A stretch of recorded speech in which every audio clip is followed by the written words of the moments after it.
क्या हुआ पार्वती? तुम रुक क्यों गए?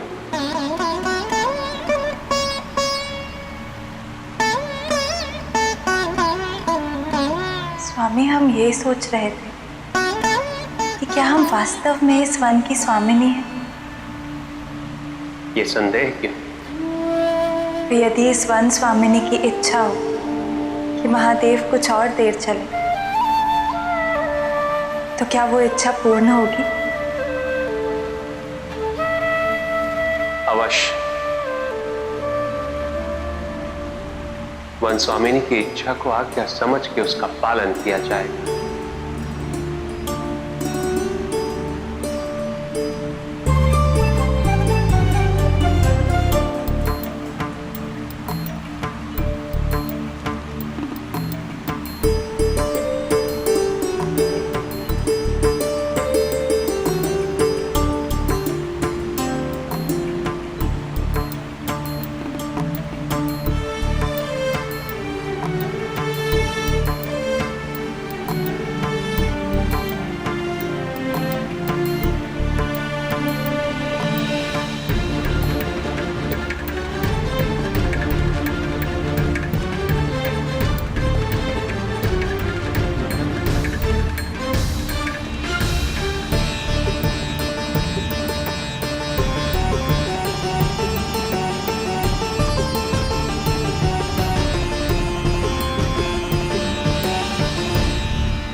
स्वामी,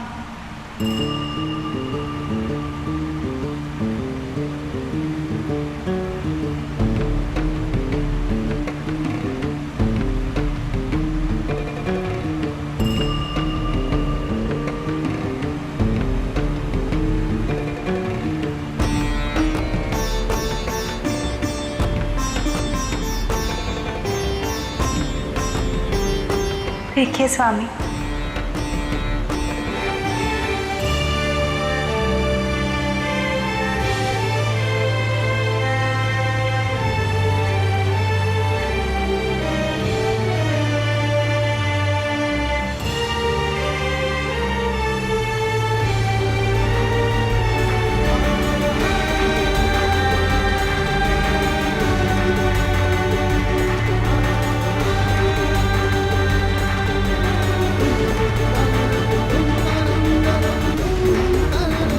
ये मात्र हमारे पद चिन्ह ही नहीं,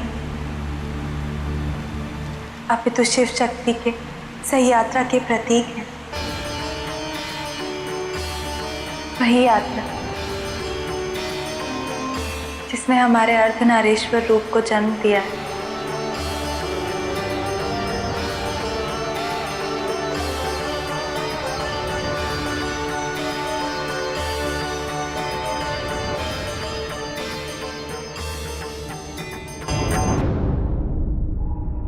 ये महादेव का रूप क्यों धारण किया हुआ है गणेश?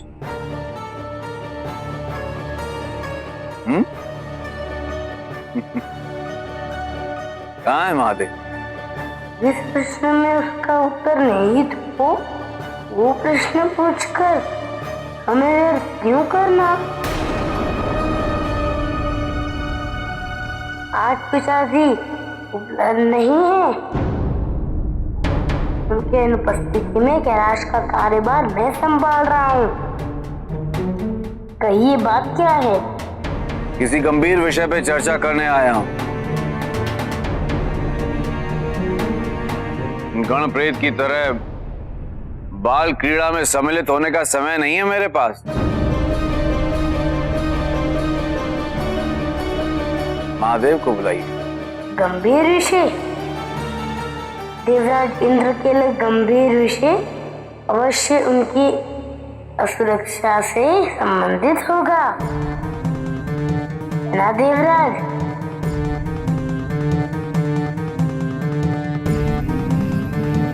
निसंकोच कहिए।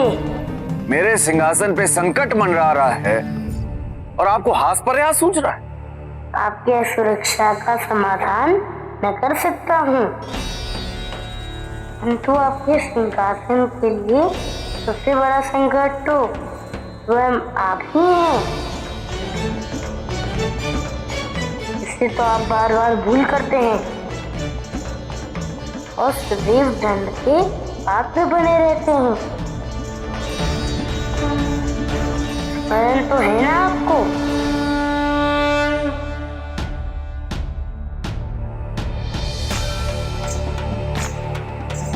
और यदि भूल गए हो तो मैं स्मरण करा सकता हूँ।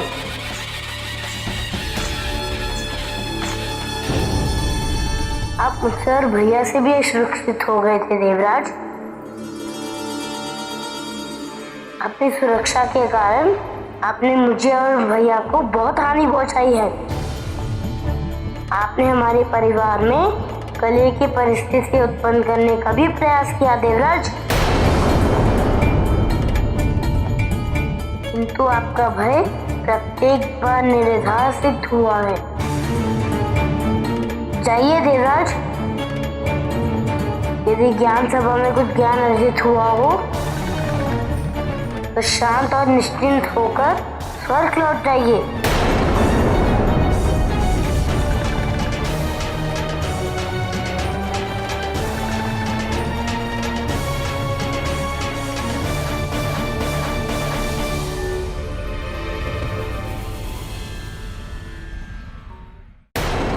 वो बालक मुझे इतना कुछ कहता रहा सबके सामने, क्यों?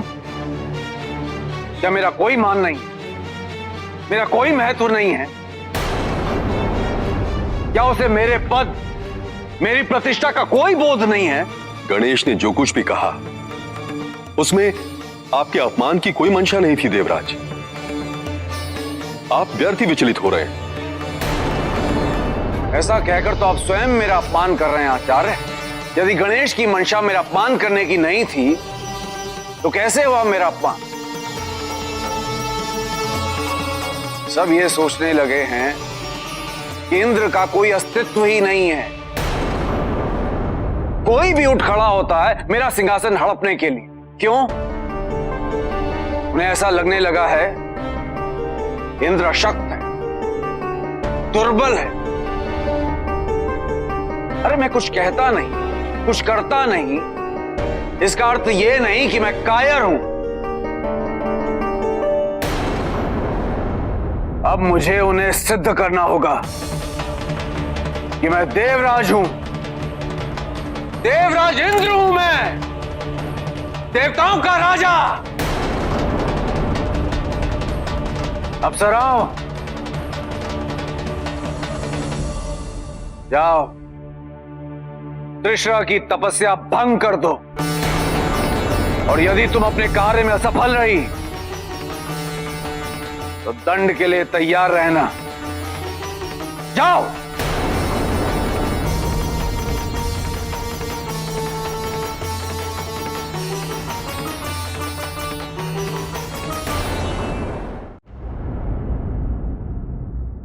मित्र, भोजन पे तो ज्ञान चर्चा हो गई।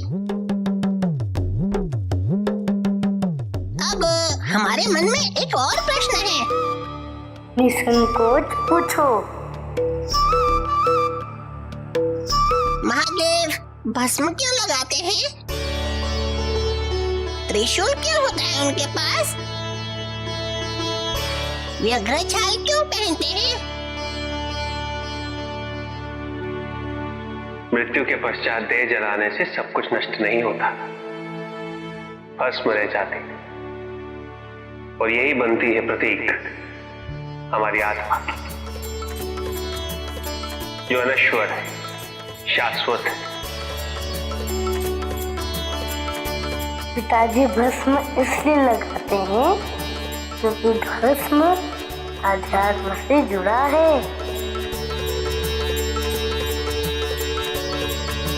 भस्म संसार की निष्ठता का प्रतीक है।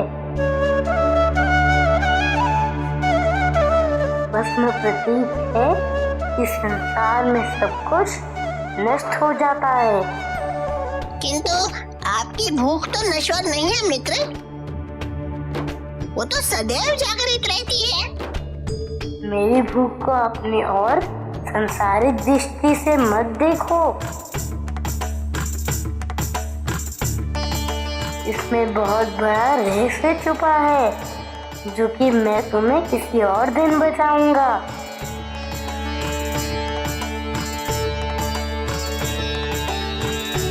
हाँ, तो दूसरा प्रश्न क्या था? व्याघ्र छाल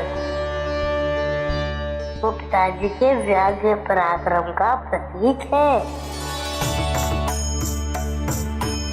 और पिताजी का डमरू की धुनी से संगीत की उत्पत्ति हुई है।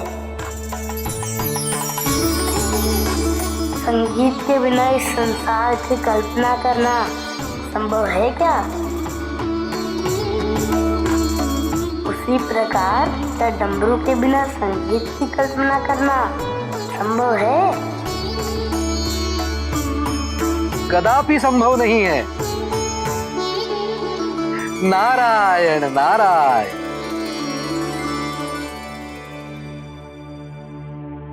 प्रणाम गणेश। प्रणाम देवश्री। आइए। मैंने सोचा कि सभी आपकी लीला का आनंद उठा रहे हैं तो मैं क्यों नहीं।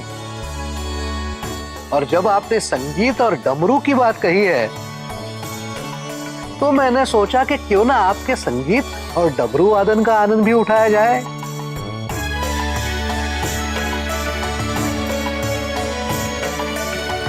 जिस प्रकार महादेव ने शनिदेव के लिए बजाया था और इस डमरू के नाद से सारा कैलाश गूंज उठा था।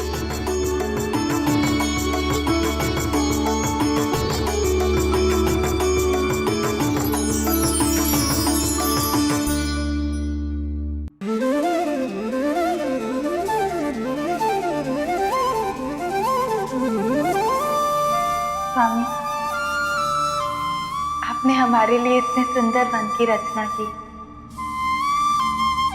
इसी वन का श्रृंगार करने हेतु हम ये पौधारोपण कर रहे हैं।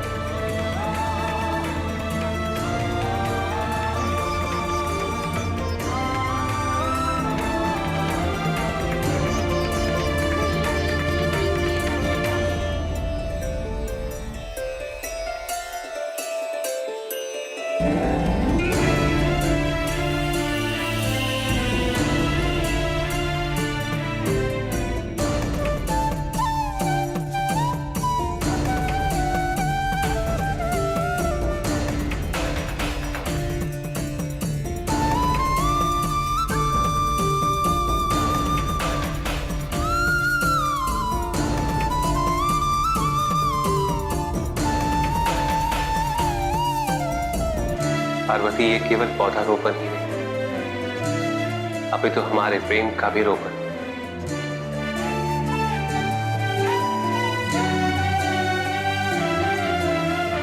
ये हमारे स्नेह का वृक्ष बनेगा और इसे शिव प्रिया के नाम से जाना जाएगा।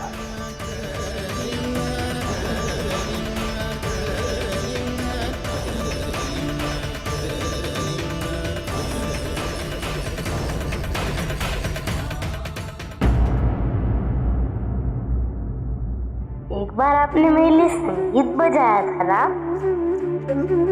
आज मैं भी आप सबके लिए संगीत बजाऊंगा।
शिवांश, आप धन्य हैं। आप केवल नाम के ही शिवांश नहीं हैं, आप में महादेव की सारी विशेषताएं प्रतिबिंबित होती हैं।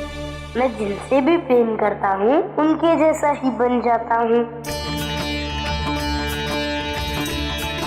जैसे माँ पिताजी से। इसलिए मैं प्रयास करता हूँ कि उनके गुण अपना सकूं, उनकी विशेषताओं से कुछ सीख सकूं। मैं ये जैसा तो कभी नहीं बन सकता, किंतु जितना उनके समीप आ सकूं, मेरा जीवन उतना ही सफल होगा।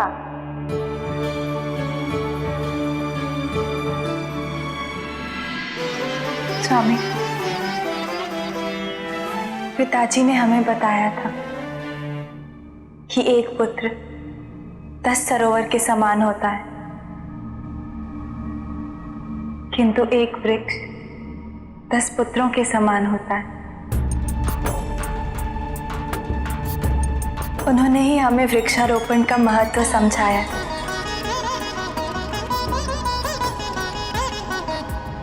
ये सत्य है पार्वती,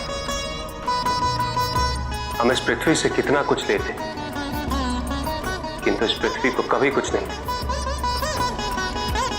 यदि प्रत्येक व्यक्ति अपने जीवन काल में वृक्षारोपण का, उसके पालन पोषण का दायित्व उठा ले, तो ये समस्त पृथ्वी उर्वरता से परिपूर्ण रहेगी और ये समस्त संसार परितृप्त रहेगा। क्योंकि जब तक कोई मनुष्य एक वृक्ष का पालन पोषण नहीं करेगा, वो उसके महत्व को नहीं समझेगा, इस पृथ्वी की पीड़ा को नहीं समझेगा। वृक्ष हमें उतने ही प्रिय होने चाहिए जितने कि हमारी अपनी संतान। स्वामी, हम इस शिव प्रिय को अपनी संतान की भांति पोषित करेंगे।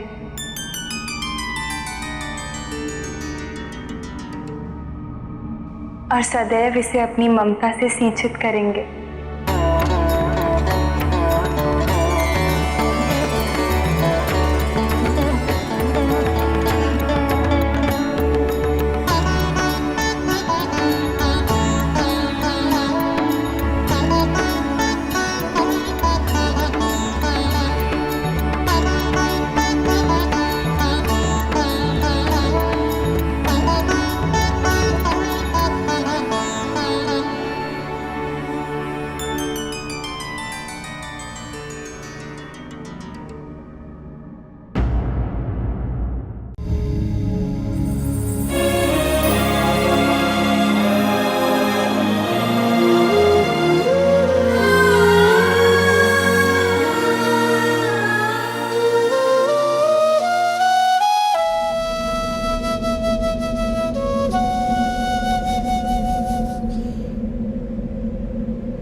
पार्वती,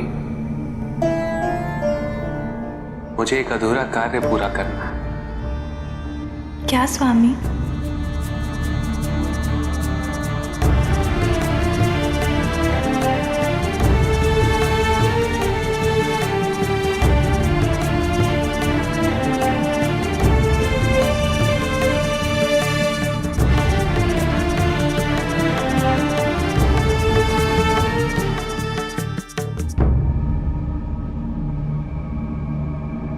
देवी लक्ष्मी और नारायण के मध्य उत्पन्न हुई परिस्थितियों के कारण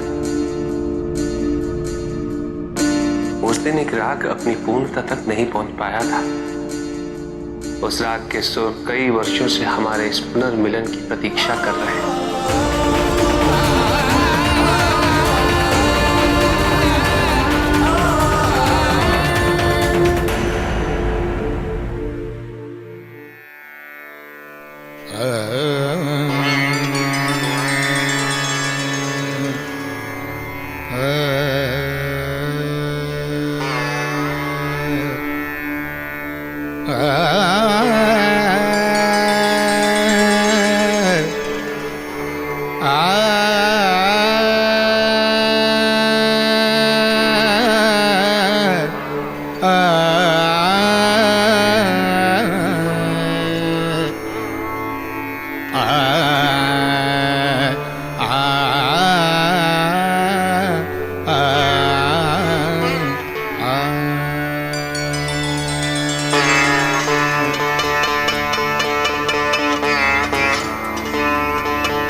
अब आपको माता जैसे बनना होगा,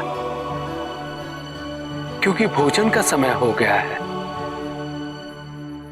और हम सब भूखे हैं। हाँ अवश्य। देवर्षि नारद, आप भी हमारे साथ भोजन करके ही प्रस्थान कीजिए।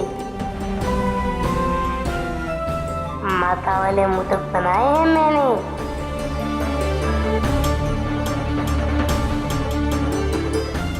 अवश्य गणेश, आप द्वारा बनाए गए मोदक का सेवन करना ये मेरे लिए सौभाग्य की बात होगी।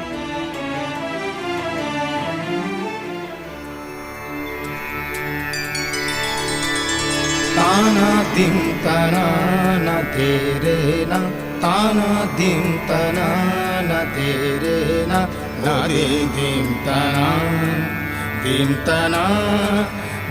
तना न, ताना दिम तना न तेरे न, ताना दिम तना।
रे रे रे रिंग ना ना ना ना ना ना ना ना रे रे रे रे रे रे रे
ओम ब्रह्मदेवाय नमः।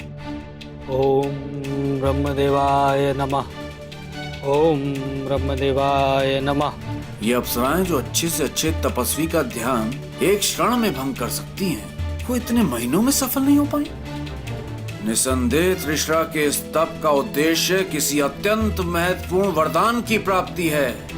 मेरे इंद्रासन से महत्वपूर्ण संसार में है ही क्या? मुझे त्रिशरा का तप भंग करना होगा।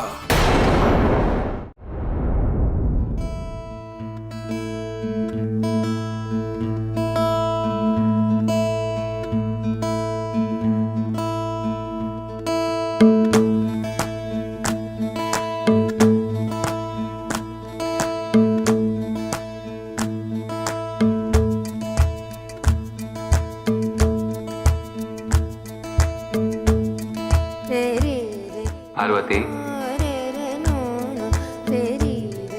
तुम्हें पुष्प अति प्रिय है? हाँ स्वामी, हमें प्रत्येक ऋतुओं के पुष्प अति प्रिय हैं। वो देखो पार्वती, समस्त 6 ऋतुओं के पुष्प एक साथ प्रकट हुए हैं, केवल तुम्हारे लिए।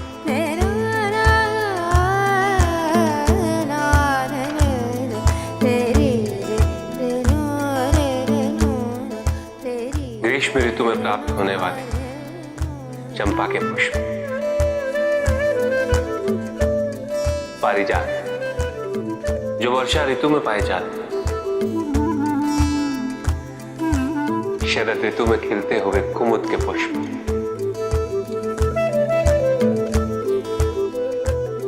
हेमंत ऋतु में प्राप्त होने वाले प्रियांगों के पुष्प, और ये शिशिर ऋतु में प्राप्त होने वाले पलाश के पुष्प, और वो मौलश्री के पुष्प जो बसंत ऋतु में पाए जाते हैं। स्वामी, इन पुष्पों की भांति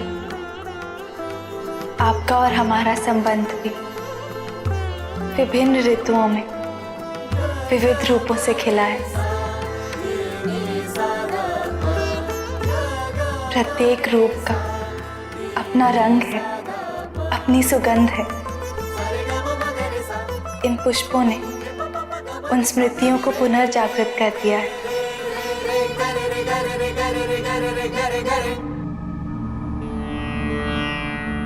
स्वामी, क्या आप हमारी एक इच्छा पूर्ण करेंगे?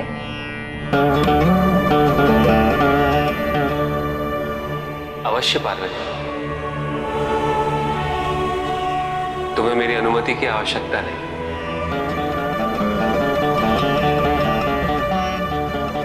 स्वामी, हम इन 6 पुष्पों का एक गजरा चाहते हैं।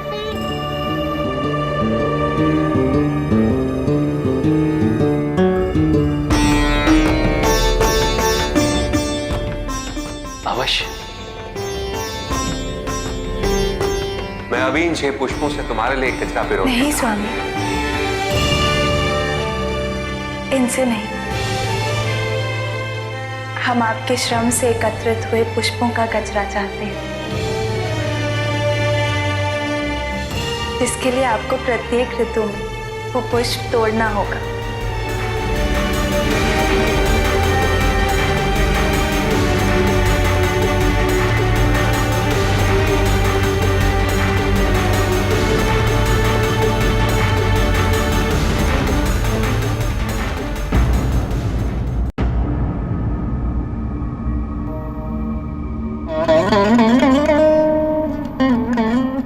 क्या हुआ स्वामी?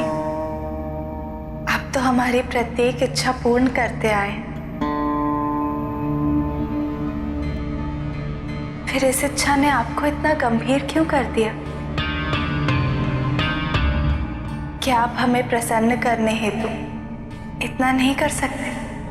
ताना दिम तना न तेरे न, ताना दिम तना न तेरे न। अवश्य करूंगा पार्वती, किंतु उसके लिए मुझे कैलाश से दूर जाना पड़ेगा और तुम्हें 1 वर्ष तक मेरी प्रतीक्षा करनी पड़ेगी।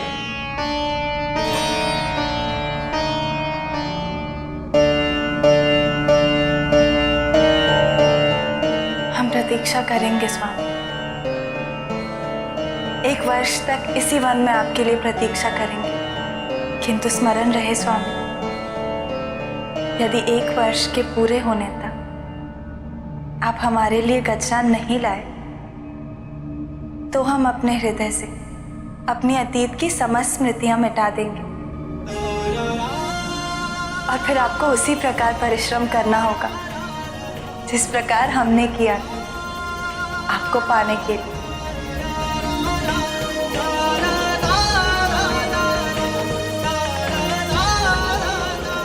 स्वामी, हमें पूर्ण विश्वास है कि आप ऐसा कभी नहीं होने देंगे और हम जानते हैं कि 1 वर्ष की अवधि समाप्त होते ही आप हमारे लिए गजरा अवश्य लाएंगे। आपको कोई संशय तो नहीं है? नहीं पार्वती, मुझे कोई संशय नहीं। इसीलिए हमने जो भी कहा, आपको उसकी चिंता करने की कोई आवश्यकता नहीं है।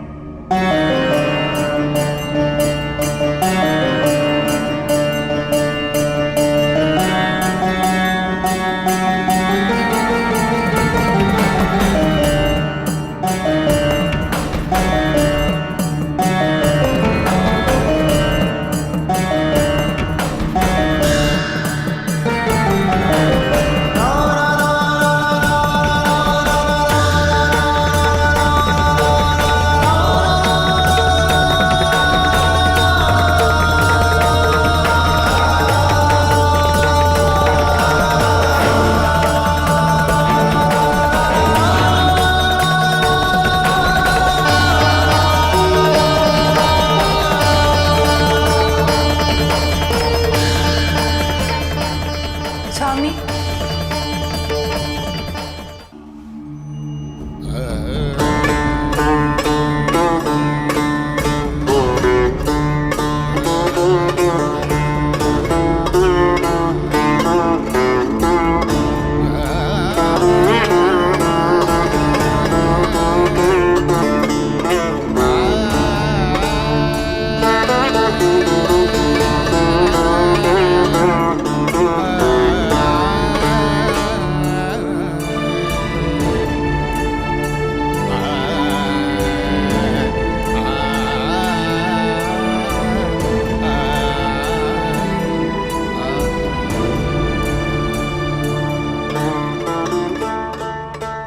क्या हुआ पार्वती?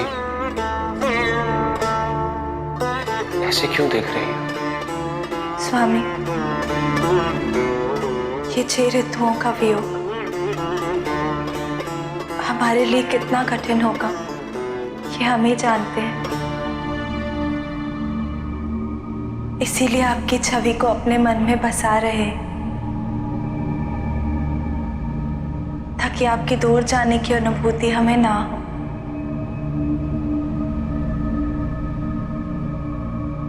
और प्रत्येक ऋतु में हमें ऐसा लगे जैसे आप यहीं हमारे पास हैं।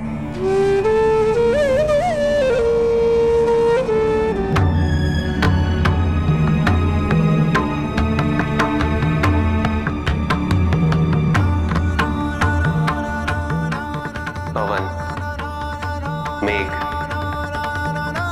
और ये समस्त प्रकृति तुम्हें मुझसे जोड़े रखेगी Parvati.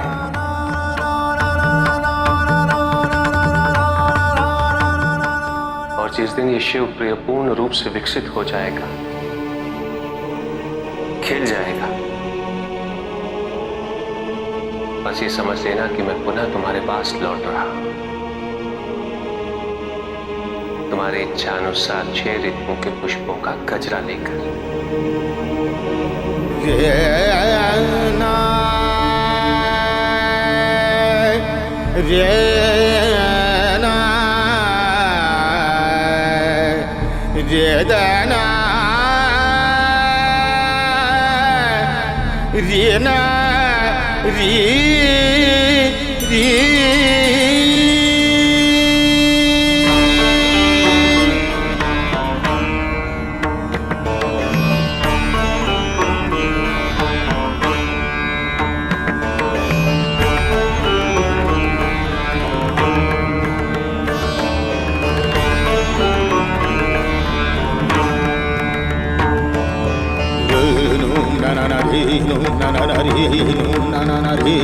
na na na ri